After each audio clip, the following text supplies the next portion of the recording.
Hello to all of my friends, both real and virtual, who are listening to this week's video message.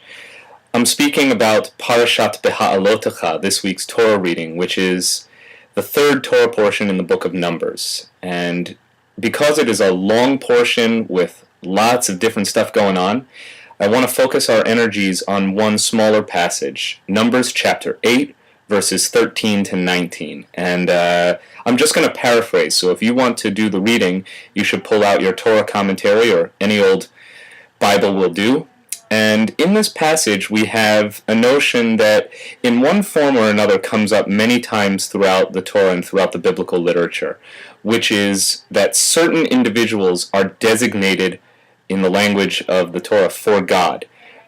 Specifically throughout the Torah, we have this notion of the firstborn male, known in Hebrew as the Bechor,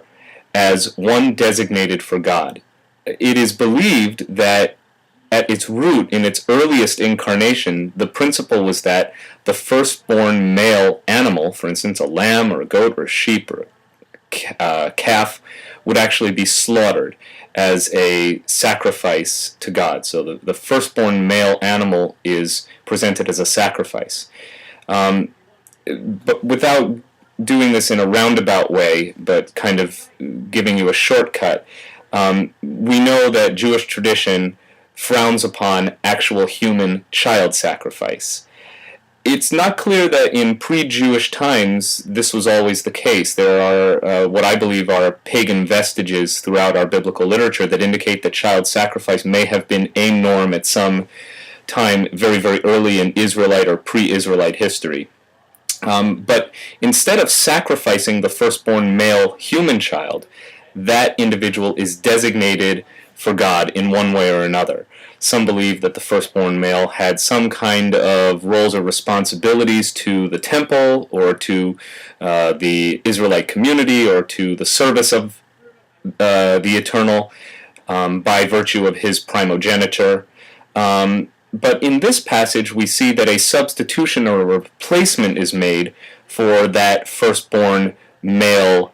role of service or sacrifice. And the replacement that's made is that the entire tribe of Levi, the entire tribe of the Levites, is designated for God in place of the firstborn son. So instead of each family offering up a child, as it were, whether in sacrifice or service, the norm instituted in this passage that we're considering from our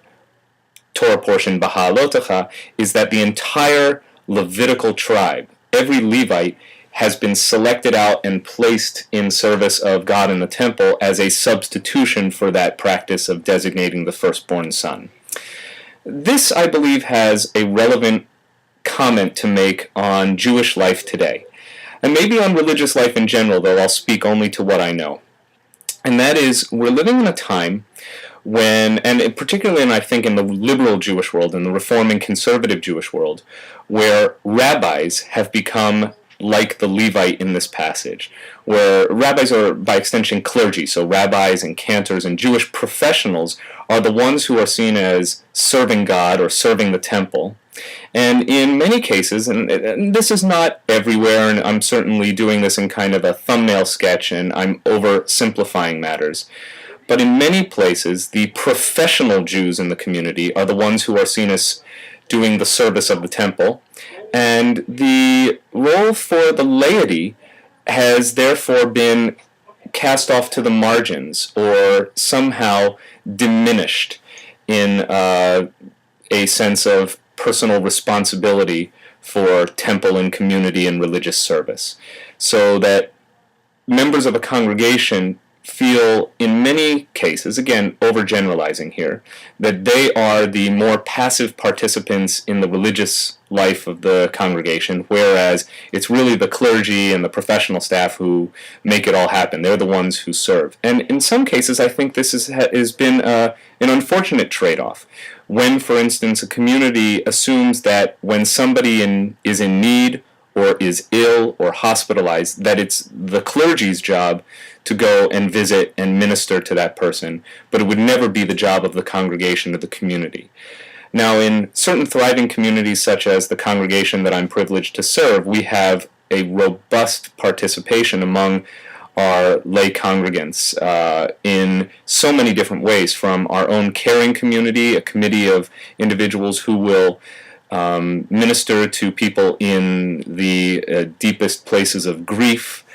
to our social action committee, which does incredible outreach and hard work only minutes from our door with people who are hungry, who are homeless, women who must turn to shelters for battered women, and so on and so forth. And yet,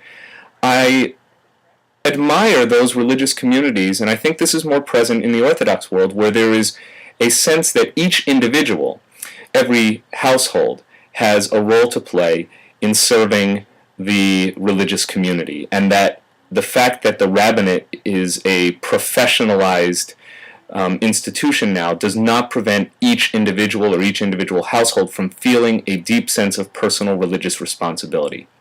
So would you take a few moments to think about your own role in your religious community? How much do you expect from your rabbis or your cantors, your clergy, your Jewish professionals? And how much do you think is incumbent on you and your fellow lay congregants?